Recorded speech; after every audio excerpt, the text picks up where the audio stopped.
Welcome to this episode of the You Two Scare Me podcast. We're your hosts. I'm Andy. And I'm Felice, and we are here dressed to impress. In case you couldn't tell. Yeah. Or if you're not looking, we are still wearing our Halloween costumes. Yes, because we do this in batches. Yeah. So we double dip.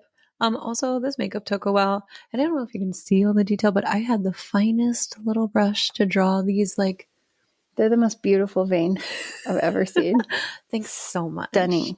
Thank you. I'm so happy. I'm so excited that we're doing this again. Yes. And I'm scared already. Yes. Because this is a very scary topic time. And my topic is scary. But did you notice what was outside when you came? Yes, I did.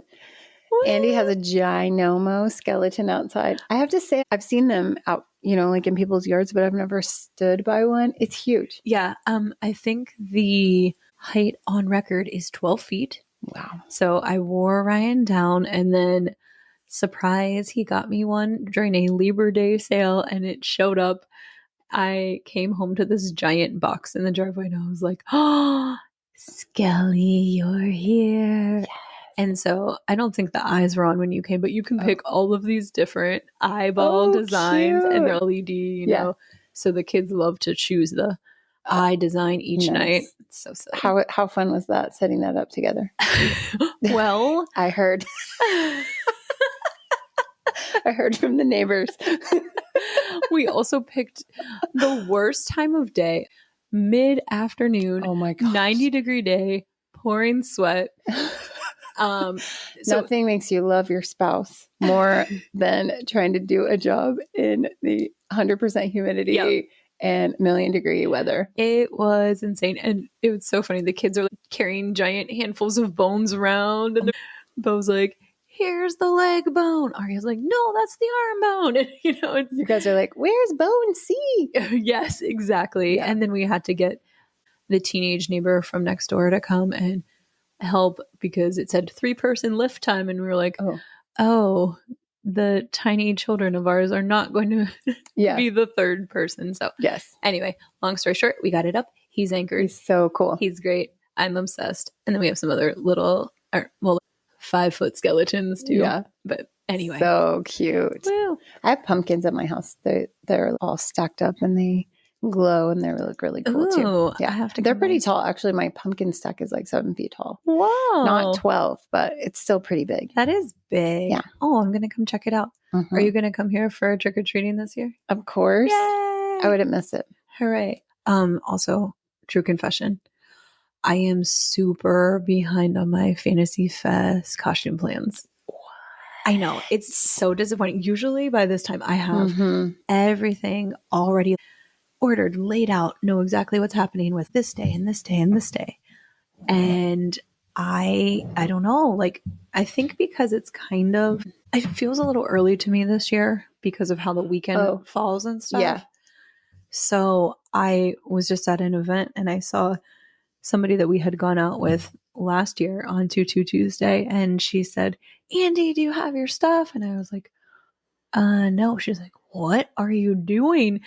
And you better get busy, girl. I know. It's terrible. And part of it is our Fantasy Fest babysitters, aka my in-laws from last year.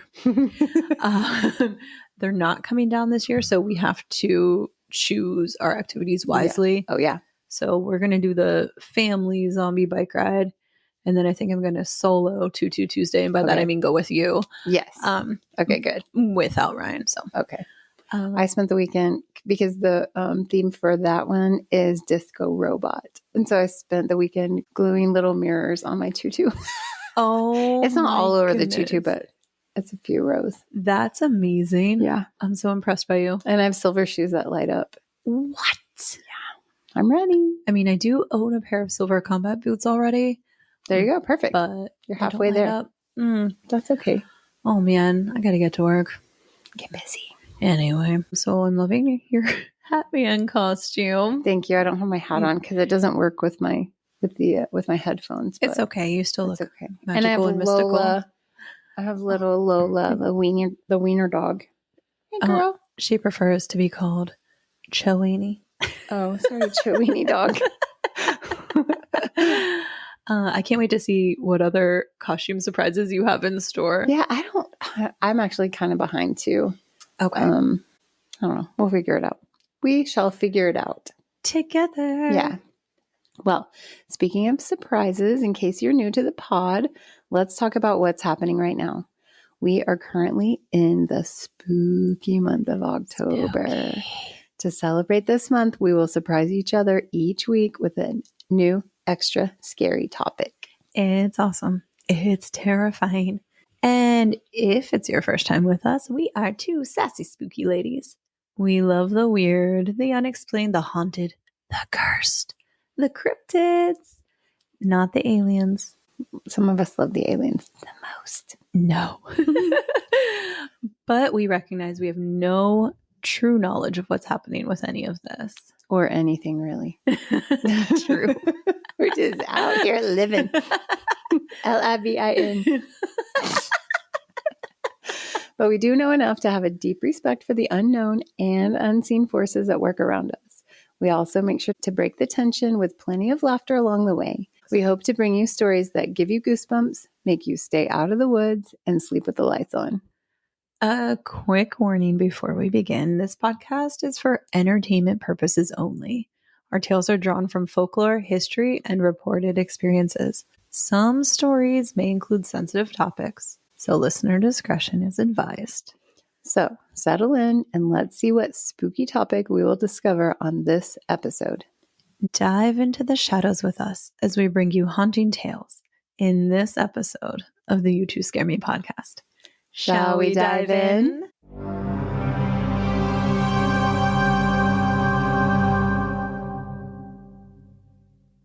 Picture this. It's a quiet night in the Utah desert, miles from the nearest light, the wind whispering across the land. A rancher alone in his truck spots something moving at the edge of his headlights.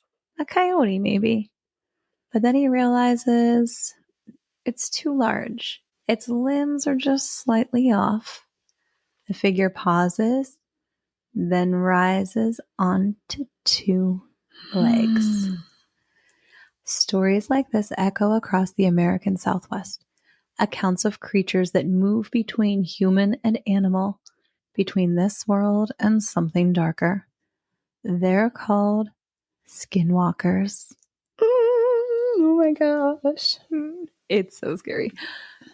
Tonight we dive into one of the most feared and misunderstood legends in Indigenous North America. But before we dive in too deeply, there are a few important things to note. Skinwalkers are associated with the Navajo people and are deeply embedded in Navajo tradition. The Navajo name for them is Yinaldulushi, which translates to, with it, he goes on all fours. Whoa. Oh my gosh. I know, it's so scary. We are exploring this topic as a strange, scary, supernatural being, but I want to make sure that we approach it with the utmost respect. Mm-hmm. In Navajo tradition, these beings are rarely discussed with outsiders, and even speaking their name is considered taboo because it invokes a deeply feared figure. Navajos believe that even saying the name can attract them and bring harm or negative energy. So from here on, I will refer to these creatures as flesh pedestrians. Okay. To understand flesh pedestrians, you have to start where the story truly lives, among the Diné, known to most as Navajo Nation. Today, Navajo land is located primarily in the American Southwest, in areas of Arizona, New Mexico, and Utah. Stories of actual flesh pedestrians will come from these regions. Stories from elsewhere, those are something else entirely. There have also been a lot of Hollywood and fictional spins put on flesh pedestrians, but the true stories and accounts are terrifying enough. The Navajo do not discuss flesh pedestrians with people outside of the culture. So much of this information comes from Indigenous peoples who have shared tidbits, researchers who have spent time on Indigenous lands, and some first-hand accounts. In Navajo tradition, there are healers, medicine men and women who maintain harmony and balance through special and sacred ceremonies. These healers serve the people, guiding them to spiritual health. But there are also those who choose the opposite path. People who choose the dark path and to use spiritual knowledge for harm. According to Navajo people, a flesh pedestrian was once a human, someone trained in healing ways, who made a deliberate choice to walk in darkness. So a lot of times they'll refer to them as a witch of sorts.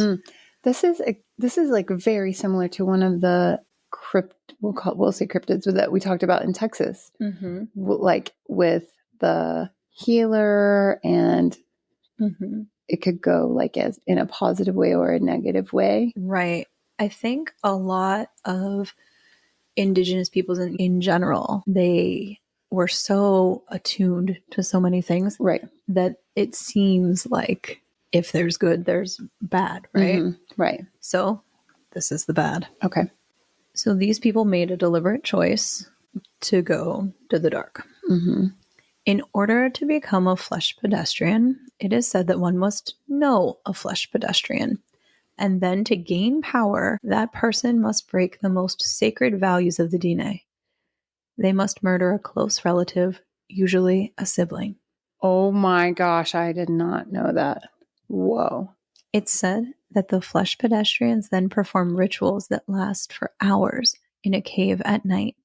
These rituals are said to include things like chanting sacred chants backwards, treating sacred Navajo symbols disrespectfully, and even engaging in cannibalism or necrophilia. Yeah. Navajo ceremonies are meant to embrace and connect with nature and each other, creating harmony, healing, and protection. These flesh pedestrian ceremonies are the exact opposite.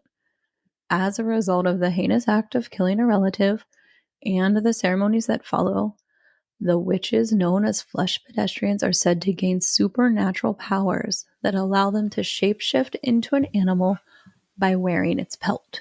It is said that flesh pedestrians most often take on the form of coyotes, wolves, foxes, dogs, and sometimes bears, but can take the shape of any animal. Because of this, traditional Navajo avoid wearing the skins of predators, as doing so is considered deeply taboo. I thought that was interesting. But yeah, this is so deeply embedded in their cultural beliefs. It's said that flesh pedestrians choose their form based upon the skills of the animal they might need, such as strength, speed, or stealth. Okay. Some typical behaviors associated with flesh pedestrians include knocking on the windows and doors of homes, making scraping noises across homes, roofs, or cars, and tracking people with unnatural looking eyes. Scary. Oh gosh. I know. This is so scary. I know. I'm very scared. Okay. Beyond shapeshifting, flesh pedestrians are also said to have a variety of other terrifying abilities.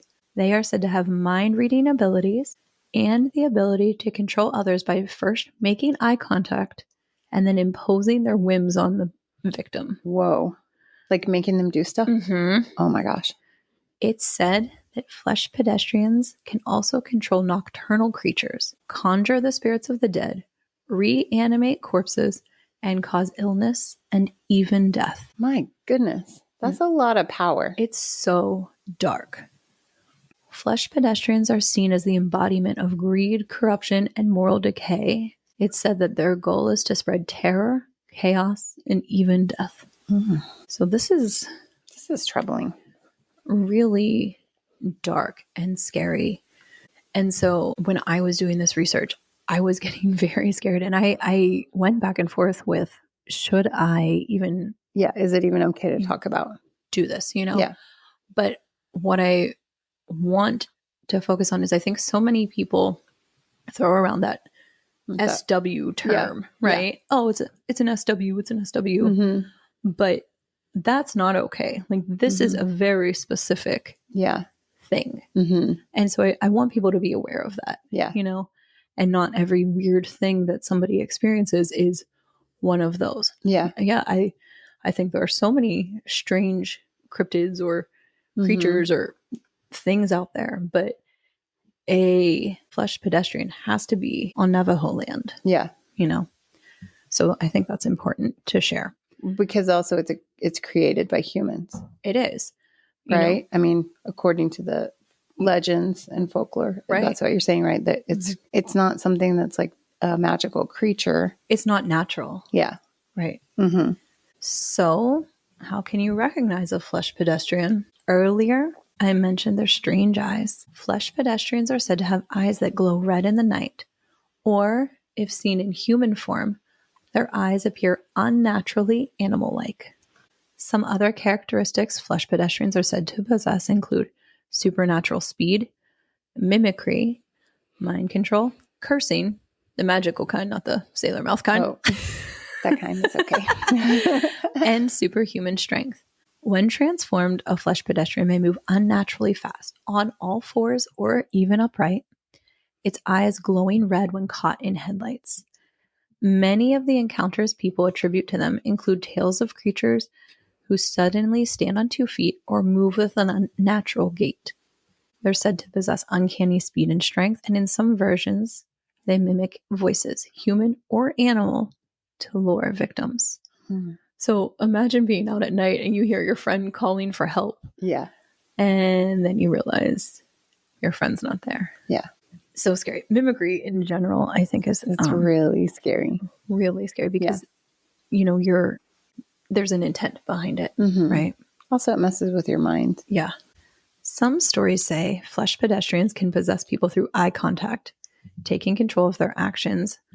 Others say that they use powdered bone dust to curse victims with illness or death. Ooh. And I saw that several times. So I found a few accounts of people encountering flesh pedestrians on Navajo land. Here's one. My uncle and cousin saw a large deer on the side of the road. When they got closer, it hopped over the fence like a bipedal man. One time, driving back from Gallup, my dad saw an old Navajo woman walking on the side of the road, and when he slowed to offer her a ride, she took off into the plains quickly with inhuman speed. Once when I was a kid, my family was at my aunt's house, which is in a rural, secluded area. We would hear animal noises, but when we looked in the direction from which the noises were coming, a flashlight would turn on or off. The noises would come from all directions in increasingly shorter succession. Usually when I'm there on the reservation visiting, alone, late at night, I will feel the presence of evil and dread. Panic and paranoia will wash over me, and as sudden as it comes, I will leave. The noise thing is so scary, right? Here's another story. My uncle is Mexican and Native American. This happened in the desert. He was driving around with his girlfriend late at night, and they saw something that looked like a huge black dog on the side of the road. He slowed down, and the dog began crossing the road. Instead of walking like a normal dog would, this thing moved like a toy rocking horse. Oh my gosh. So unnerving. Oh. He said it stopped in the middle of the road and stared right at them, and its eyes had a red glow. My uncle is the most badass person I know, and it scared the crap out of him. Oh my God, I hate this story. Oh my gosh, it's so scary. It's so scary. Scary. I know. Okay. And we also had some comments on TikTok that there were a lot that people attributed to SW, but I sort of weeded through them. Yeah.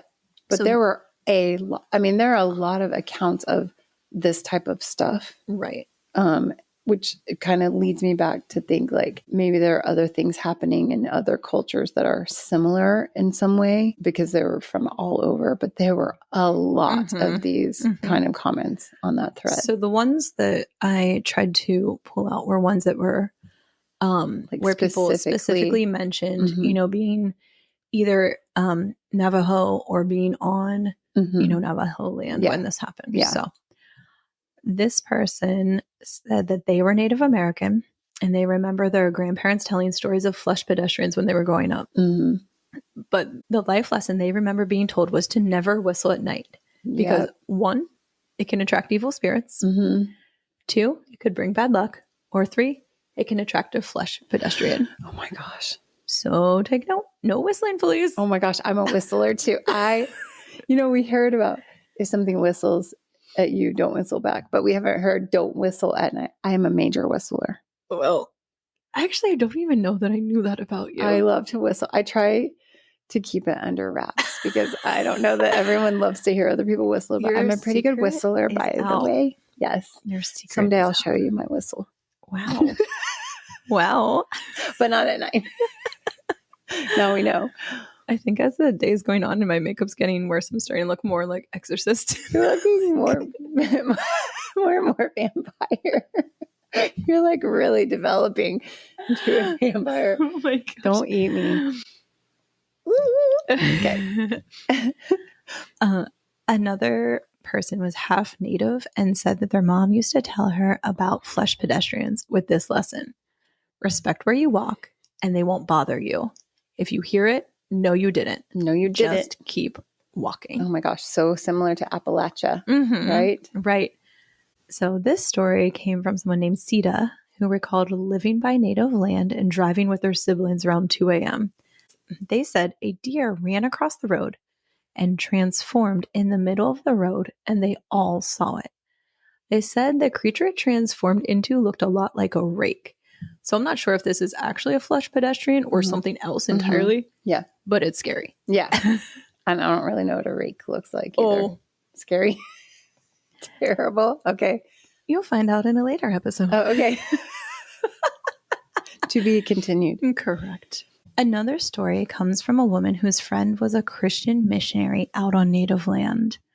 They were driving along on the road and saw a fox that began to run the same speed as the car, even when the car sped up.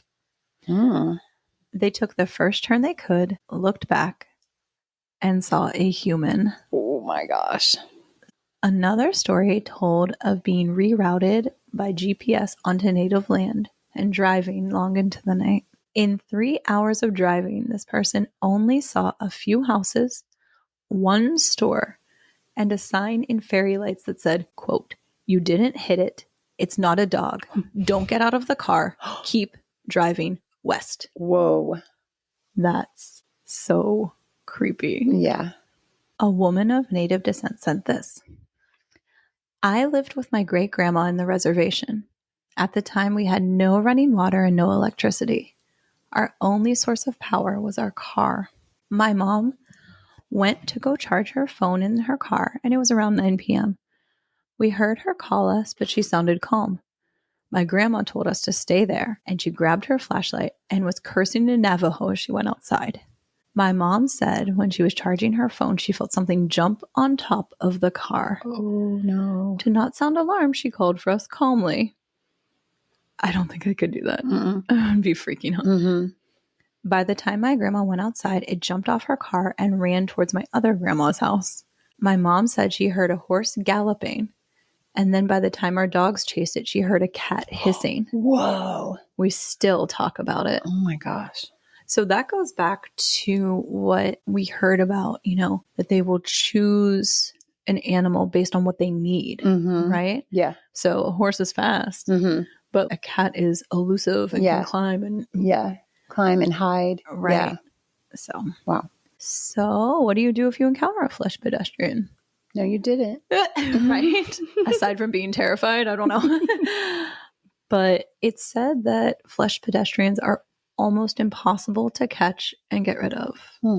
In some tales, a flesh pedestrian can only be gotten rid of by a powerful shaman or medicine man who knows certain incantations to get a flesh pedestrian to turn on itself. Other stories state that a flesh pedestrian can only be killed with a bullet or knife coated in white ash, but it must hit him in the hand or neck.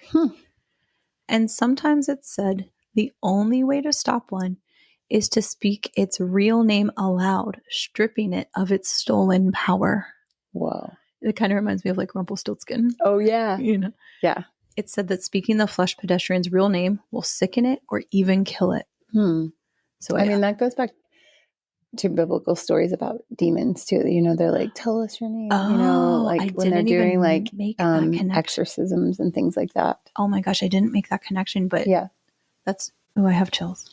So this has been a scary experience. The dark power associated with flesh pedestrians is terrifying.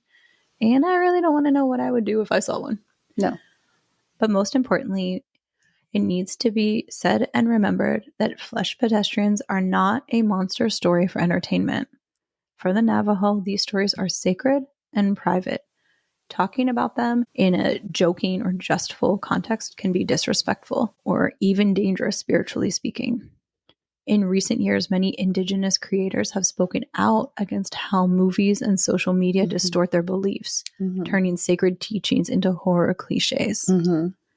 For the Navajo, a flesh pedestrian stands as a caution. The balance can be broken, that knowledge can be misused, and that the cost of power is great. So, Yikes. how do you feel about flesh pedestrians?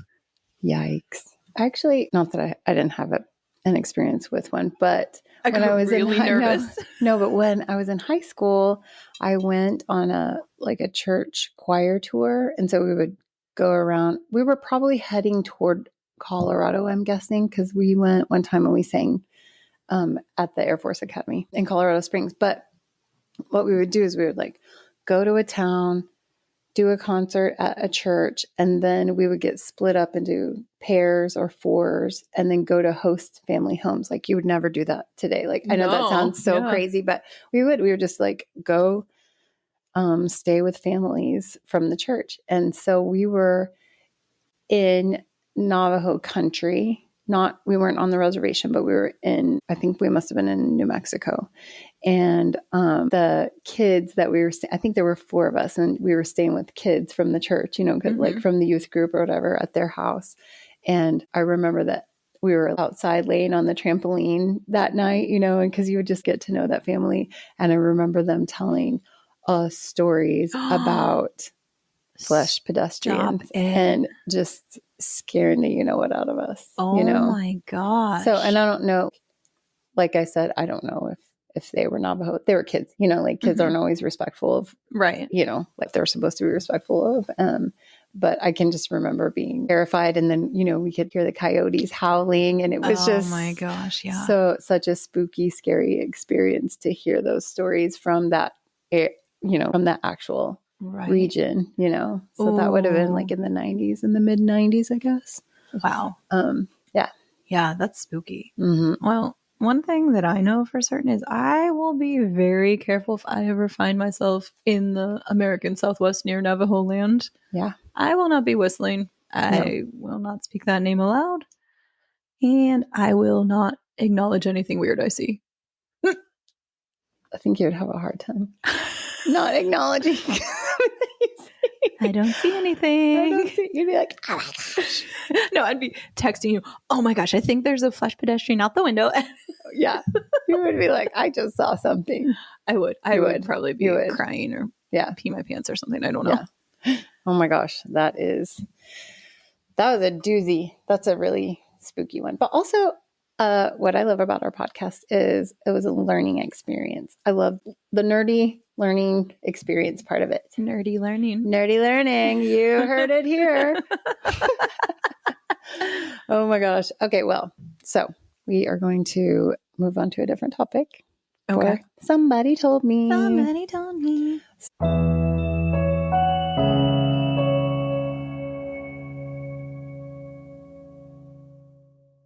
This one we're really shifting gears here. Okay. All right. Okay. So just be ready. We're really shifting gears. This story is very personal to me.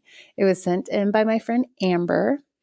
So several years ago, she lost her little boy, Colton. We called him Colty, to a type of cancer called neuroblastoma.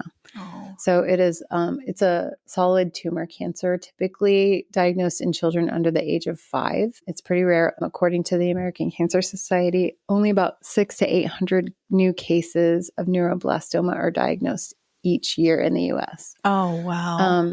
And I'm going to do a little plug for, when I originally got the story, I kind of wanted to do it in September because September is Childhood Cancer Awareness Month. Mm-hmm. But now we're in October, but I'm still going to give the plug because only 4% of national resources for cancer research go to childhood cancers. Oh my gosh.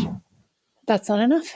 No, not at all. Oh. Yeah. So anyway, that's my little plug for, if you can give to cancer research, please do. But on with the story about Colty. So Colty was diagnosed 2 weeks before his 3rd birthday, and then he passed. I know it's really... Okay. This is a really sad story. Okay. Okay. Just be ready. But it does have, like, there's a happy story that goes with it. Okay. Okay. So he passed only 8 months later. That's awful. All right. So a few years ago, Amber was given a last-minute ticket to go and see the one and only Long Island medium, Teresa Caputo, Oh my gosh. with a few friends. So her friend Meg told her to put something small in her pocket that belonged to Colty. So she brought one of his little trashkins toys. So it was a toy from like this 5-year period that was like a little plastic toy, and it came in a little trash can. So, Okay. and he loved them. Aww. He loved all this like little bitty kind of stuff. Anyway, so Amber and her friends had a Bloody Mary, and then they went to the show at the Florida Theater in Jacksonville. And they sat in the middle of the front section. So after the intro, Teresa Caputo started talking about who she could feel. She immediately started talking about a little boy. She said it must have been a car wreck. It was tragic. So she starts going around talking to people. One lady's talking about a brother that she really didn't know. She talks to another lady about her husband. And then she starts talking about a little boy again as she walks by Amber, but she keeps walking. So Amber is a mess at this point. And so she goes outside the auditorium. She's sitting on the steps and she's crying. But there's a lady from the audience outside who tells her to go back in. And she's like, I just feel like you need to go back in there. Oh, wow. So she goes back in and she sits down. And as she's sitting there, Teresa starts talking about the little boy again. She said she thinks it has to be a car wreck. She sees a garbage can and a handprint. Oh. So immediately Amber's friend Meg tells her to stand up. So she does. Teresa starts walking back and she says, I know everybody wants it to be them, but it can't be everyone. And she turns to Amber and asks her something like, why do you think that I'm talking to you?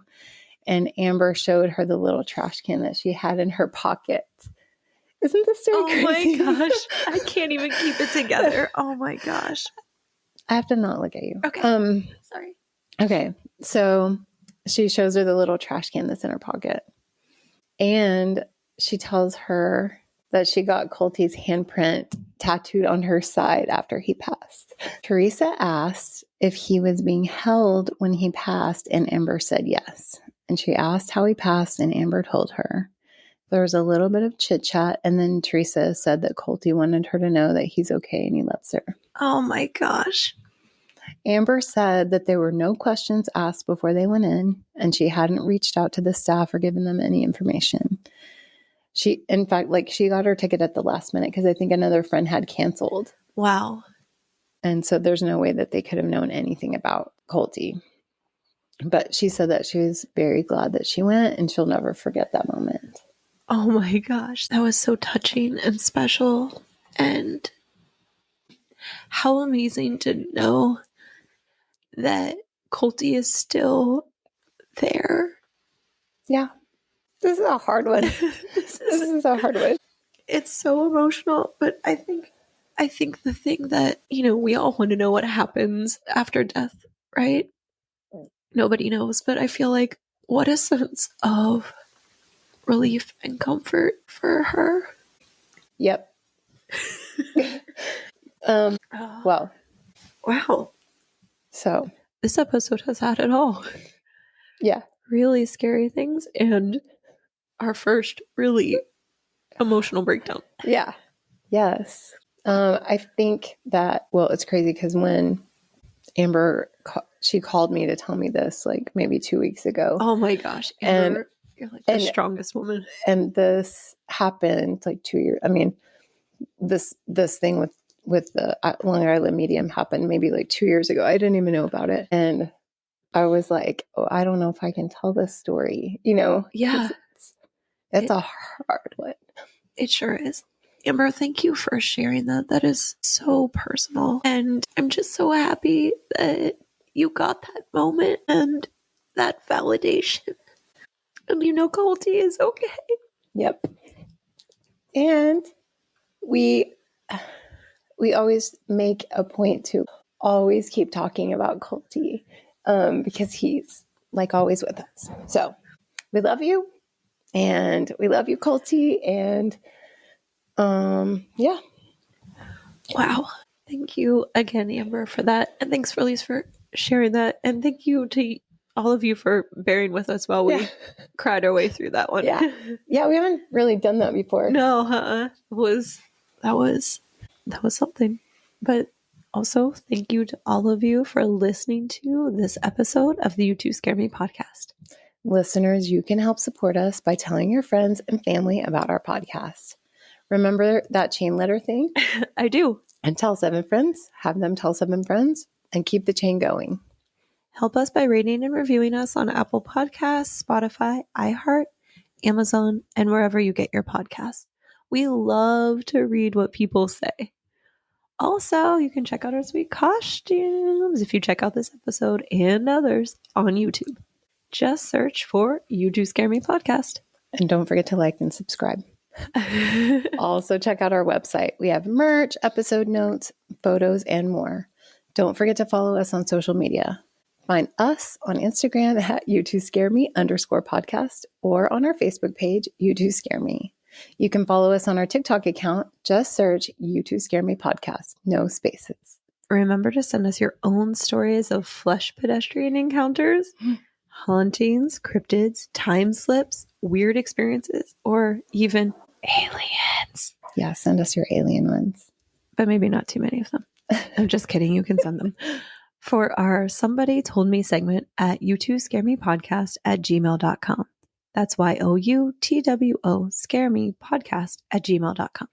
Thanks for wandering through the shadows with us. Until next time, stay curious and beware what lurks beyond the light.